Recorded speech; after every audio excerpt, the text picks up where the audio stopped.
जी आप बोल बिहार किसकी बारी इस प्रोग्राम में आपका स्वागत है। आपको हम 4 तस्वीरें दिखा रहे हैं। जी हां, बिहार में चुनावी बिगुल बज चुका है। ऐसे में सभी पार्टियां मैदान में अपनी अपनी ताकत आजमा रही हैं। नीतीश अपने 7 निश्चय से जनता को साधने में लगे हैं, तो वहीं चिराग पासवान बीजेपी के लिए बड़े किंग मेकर साबित हो सकते हैं। चिराग ने खुले तौर पर ऐलान किया है कि वो भले ही अलग चुनाव लड़ रहे हों, लेकिन बीजेपी के साथ हैं। वहीं इस बार के चुनाव में तेजस्वी ने बागियों पर भरोसा जताया है। वहीं सीमांचल की सीटों पर इस बार 3 नेताओं की पकड़ देखने को मिल रही है। पप्पू यादव, उपेंद्र कुशवाहा और एआईएमआईएम अध्यक्ष असदुद्दीन ओवैसी सीमांचल सीटों पर पकड़ रखते हैं। जी हां, केंद्रीय गृह राज्य मंत्री का विवादित बयान सामने आया है। नित्यानंद राय ने कहा है आरजेडी सत्ता में आई तो बिहार में आतंकी लेके पना। जी हां, विवादित बयान दिया है एमओएस होम। नित्यानंद राय ने कहा है कि अगर आरजेडी सत्ता में आई तो जिन आतंकवादियों का सफाया कश्मीर से किया गया है वो सब बिहार में पनाह लेंगे। बिहार में सरकार आरजेडी की बनेगी और कश्मीर से जिस आतंकवादी को सफाया करेगा वो हमारा बिहार का खर्च पर पनाह ले लेगा। ऐसा हो नहीं देंगे। प्रधानमंत्री जी ने सीमा हमारे जी के सौंपा है, कोई मंत्री जी ने सौंपा है, हम आगे नहीं देंगे। जी हां, इस बीच आरजेडी का क्या कहना है नित्यानंद राय के ऊपर, वो आपको सुनाते हैं। बिहार में 46.6 बेरोजगारी दर है। इस बेरोजगारी के आतंक पर क्या कहना है नित्यानंद का? ये बेरोजगारी का आतंक, गरीबी का आतंक, भूखमरी का आतंक, पलायन का आतंक, ये किसने फैलाया? 15 साल में इनकी डबल इंजन की सरकार ने क्या किया? लेकिन इस तरह का बयानबाजी करने वाले लोग पहले अपने गिरबान में झांक के देखें क्या हुआ उन घोषणाओं का जो 2 करोड़ नौजवानों को रोजगार दे रहे थे हर एक साल। 15-15 लाख रुपए खाते में देना था, काला धन लाना था। बिहार विशेष राज्य का क्या हुआ? विशेष पैकेज का क्या हुआ? बिहार की बोली लगाई गई। कौन सी बोली लगाई गई थी? 70,000 करोड़ दूं कि 80,000 करोड़ लो, 1.25 लाख करोड़ रुपए का पैकेज दिया। बिहार में चुनाव शुरू हो गया है और 370 की गहमागहमी जो कश्मीर से शुरू हुई थी, अब बिहार चुनाव में भी वो मुद्दा बन रहा है। आरजेडी नहीं, कांग्रेस ने भी बिहार में बीजेपी के बयान पर पलटवार किया है। साथ ही साथ जो और नेता हैं उन सब के रिएक्शंस आपको सुनाते हैं कि नित्यानंद राय के ऊपर बिहार में राजनीति कैसे तेज हो गई है। ताज्जुब हो रहा है, अफसोस हो रहा है वो केंद्रीय मंत्रिमंडल में। यहां बेरोजगारी का मुद्दा, मुजफ्फरपुर की बच्चियों का मुद्दा है, कोरोना संक्रमण में बिहार सरकार की नाकामी मुद्दा है, कृषि ठहरा हुआ है, कृषकों का मुद्दा है। क्या बात कर रहे हैं? पाकिस्तान, चीन, कश्मीर के आतंकवादी। अरे साहब, हम तो आपसे ये पूछेंगे कि आप तो आतंकवाद को 1 साल पहले खत्म कर चुके थे। किस तरह की बातें कर रहे हैं? हम लोगों ने आरजेडी को भोगा है, वो सारे दिन स्मरण हैं। तो मैं समझता हूं कि कोई भी जो बिहार का नागरिक है वो निश्चित रूप से आरजेडी को इस बार मौका नहीं देगा। इस तरह का बचकाना बयान देना और राजनीति में एक पद पर रहते हुए, मर्यादित पद पर गृह राज्य मंत्री हैं और गृह राज्य मंत्री के पद पर बैठे हुए व्यक्ति का इस तरह का बयान देना कतई भी न्यायोचित नहीं है। न तो ये जमहूरियत के लिए, न देश के संविधान के लिए, और ये बिहार का अपमान कर रहे हैं। पॉलिटिकल पार्टीज की आपने बात सुनी, सीधे चलते हैं संवाददाता ब्रिजेश पांडे के साथ। ब्रिजेश, बिहार का चुनाव आज से लग रहा है कि शुरू हो गया। अब तक तो सिर्फ नामांकन हो रहा था, टिकट्स की बारी हो रही थी, लेकिन आज जो बयान आया है 370 के ऊपर एमओएस होम नित्यानंद राय ने बयान दिया है, तो क्या माना जाए आज से बिहार का चुनाव शुरू हो गया?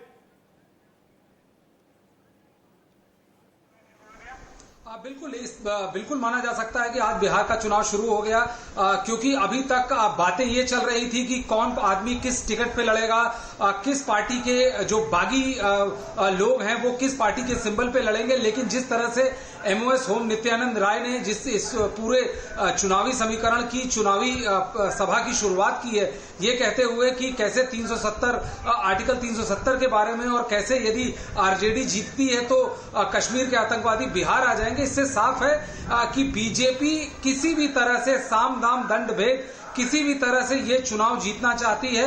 और जिस प्रकार के सुर नित्यानंद राय, जिन्हें बहुत लोग मानते हैं कि यदि जेडीयू का मुख्यमंत्री नहीं बना तो बीजेपी की तरफ से मुख्यमंत्री पद के सबसे प्रबल दावेदारों में से एक हैं, तो उनके सुर साफ बता रहे हैं कि चाहे कुछ भी हो जाए, चाहे कश्मीर से लेकर कन्याकुमारी तक, हर मुद्दे का वो इस्तेमाल करने के लिए तैयार हैं, बशर्ते वो बिहार के चुनाव को जीत जाए। विजय, स्ट्रैटेजी क्या रहेगी बीजेपी की? सीएम चेहरा तो एक तरीके से घोषित किया है, बीजेपी ने कहा है नीतीश कुमार हमारे फेस होंगे, सीटों का भी बंटवारा हो गया है, सब कुछ हो गया है, लेकिन स्ट्रैटेजी क्या होगी? प्राइम मिनिस्टर कितनी रैलीज कर सकते हैं? अमित शाह, राजनाथ सिंह, क्या लोकल लेवल पे बिहार का चुनाव लड़ा जाएगा? जो नीतीश 7 वचन बता रहे हैं उस पर चुनाव होगा, या फिर राम मंदिर, 370, चाइना, ये सारे इश्यूज जो नेशनल इश्यूज हैं उस पर बीजेपी बिहार में चुनाव लड़ेगी? स्ट्रेटजी क्या है बीजेपी की? बिहार तक सीमित रखा जाएगा या फिर राष्ट्रीय लेवल पर इस चुनाव को ले जाएगी बीजेपी?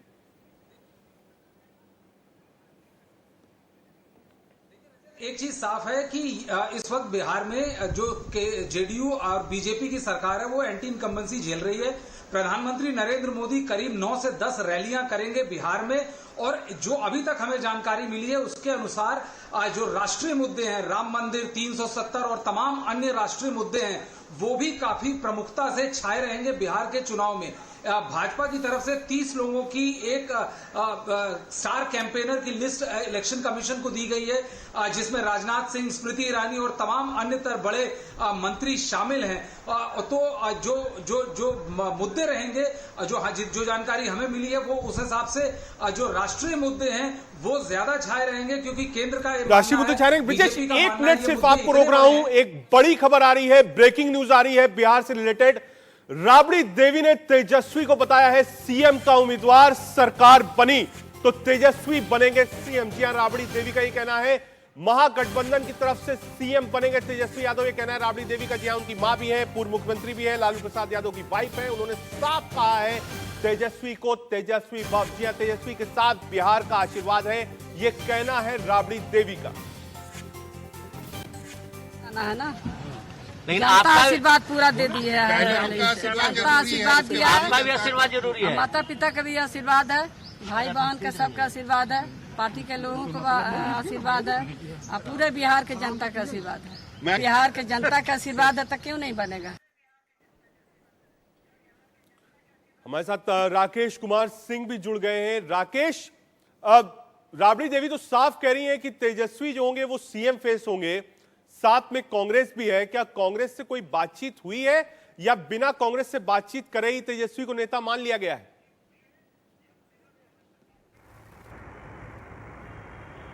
देखिए, इसी को लेकर जो महागठबंधन का जो रूप अभी देख रहे हैं, उससे पहले हम पार्टी के नेता ने इसी को लेकर ऐतराज जताया था कि कोई अब तक जो है मुख्यमंत्री के जहां तक चेहरे की बात है तो ये राजद का चेहरा हो सकते हैं, लेकिन महागठबंधन का चेहरा नहीं।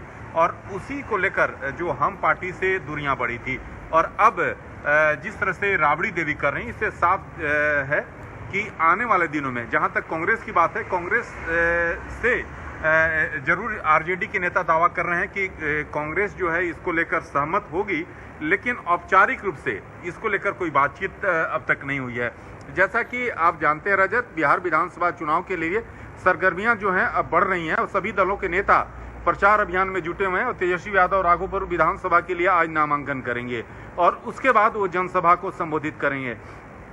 उन्होंने अपनी मां राबड़ी देवी और बड़े भाई तेज प्रताप और पिता लालू प्रसाद की फोटो को प्रणाम कर तेजस्वी यादव नामांकन के लिए हाजीपुर रवाना हो गए हैं। और उन्होंने ट्वीट किया है, ट्वीट जो रजत है कि मैंने सौगंध ली है कि बिहार के हित में सदा कार्य करता रहूंगा और हर बिहार वासी को जब तक उनका हर अधिकार नहीं दिला देता चैन से बैठने वाला नहीं हूं। ये साफ दिखाता है कि तेजस्वी जो कि आरजेडी के उम्मीदवार हैं, सीएम के चेहरा हैं, भी है, लेकिन भी है। सबसे महत्वपूर्ण, आप भी हमारे साथ बने रहिए, ब्रिजेश आप भी बने रहिए। कुछ डिटेल्स आपको दिखा देते हैं की ग्राफिक्स के जरिए कि आखिर क्या है बिहार में, क्या है 7 निश्चय जो निश्चय किया है नीतीश कुमार ने, ये आपको दिखा रहे हैं। युवा शक्ति बिहार की प्रगति, ये है निश्चय पार्ट 2।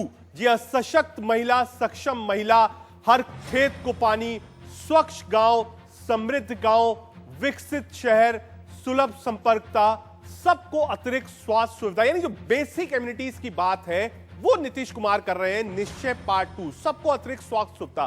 स्वास्थ्य की काफी कमी है बिहार के अंदर। अगर आप पटना से बाहर जाएंगे तो आपको शायद उतने मेडिकल कॉलेजेस नहीं मिलेंगे, इतने सुपर स्पेशलिटी हॉस्पिटल्स नहीं मिलेंगे। तो बार बार स्वास्थ्य एक बड़ा मुद्दा होता है बिहार के अंदर। लेकिन इस बार मुझे लगता है कि ये 7 निश्चय तो रहेंगे ही रहेंगे, लेकिन साथ ही साथ इसमें निश्चय ये भी होगा कि जो माइग्रेंट वर्कर्स लौट के आए हैं वो किधर वोट देते हैं। क्या नीतीश कुमार ने उनके लिए कोई काम किया है, ये एक बड़ा सवाल होगा। आइए अब आपको समझाते हैं, की ग्राफिक्स के जरिए बताते हैं कि सीमांचल की सीटों पर किसकी पकड़ मजबूत है और कौन किसे नुकसान पहुंचा सकता है। ये आप सीमांचल की सीटों का जाति समीकरण देख रहे हैं। सीमांचल की 20 सीटों पर पप्पू यादव की अच्छी पकड़ है। पप्पू यादव की वाइफ रंजीता रंजन कांग्रेस से सांसद हैं, कांग्रेस पार्टी में है। पप्पू यादव इंडिपेंडेंट है, उन्होंने अपना एक आउटफिट बना रखा है जिसके चल रहे हैं। मुसलमानों में पप्पू यादव की मजबूत पकड़ है। इन सीटों पर पप्पू यादव दूसरों का खेल बिगाड़ सकते हैं, दूसरों का किसी का खेल नहीं बिगाड़ सकते। सीधे सीधे कांग्रेस और आरजेडी को ही डैमेज करेंगे पप्पू यादव। उपेंद्र कुशवाहा की बात करें, 1 दर्जन सीटों को कर सकते हैं प्रभावित। सीमांचल की 23 सीटों पर ओवैसी की पार्टी के खड़े होने की उम्मीद है।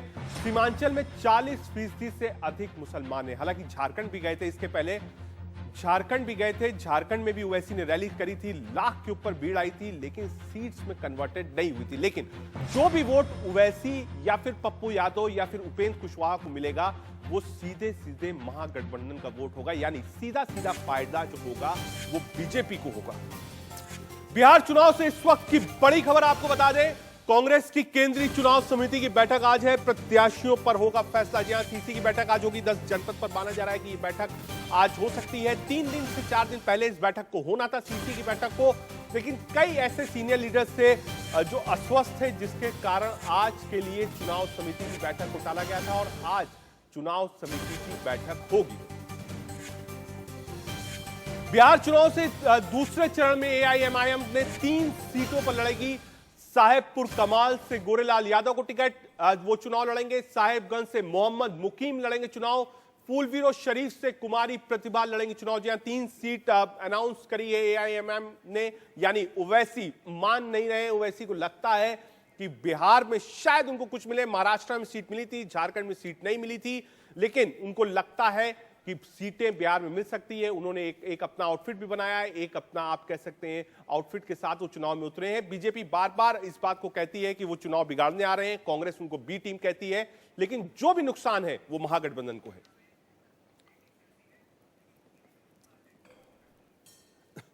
बिहार की सियासत में इन दिनों काबा और ईबा की एंट्री हो गई है। नीतीश कुमार की सरकार पर आरजेडी लगातार काबा को लेकर निशाना साध रही है, तो वहीं बीजेपी ने भी अपने एक सॉन्ग जारी कर आरजेडी का ईबा का जवाब दिया है। बिहार में काबा, घर के नाम पे मड़ई भैया थुन्नी बल्ली ढहल बा, जूट बोरियवा सुते खातिर 4 लड़कवा लड़ल बा। काबा बिहार में काबा, हफ्ता के मजदूरी जो है रामलाल के मेहरारू, कंधा पे हाथ रखत ठेकेदार बा। काबा बिहार में काबा, ए सुशासन बाबू इज्जत कैले तार तार बा, हमरा लागेला निरहुआ बेमार बा, और सूतल सरकार बा सुधार के दरकार बा। काबा बिहार में काबा, बिहार में काबा, काबा, अरे काबा, रुक अरे रुक बतावा तने काबा। अपन घरवा दूरा बाटे, आपने सर संसार हो, अब बढ़िया सब अवसर बाटे, बदलल बा बिहार हो। हर और सुधार बा देखा, शिक्षा स्वास्थ्य द्वार हो, एनडीए के राज में बदलल आपन ई बिहार हो। IIT IIM बा देखा, डबल बनी अब एम्स हो, इस सब बा परिवर्तन देखा, साफ करा अपन लेंस हो। लौकता बिहार में नंबर 1 बनब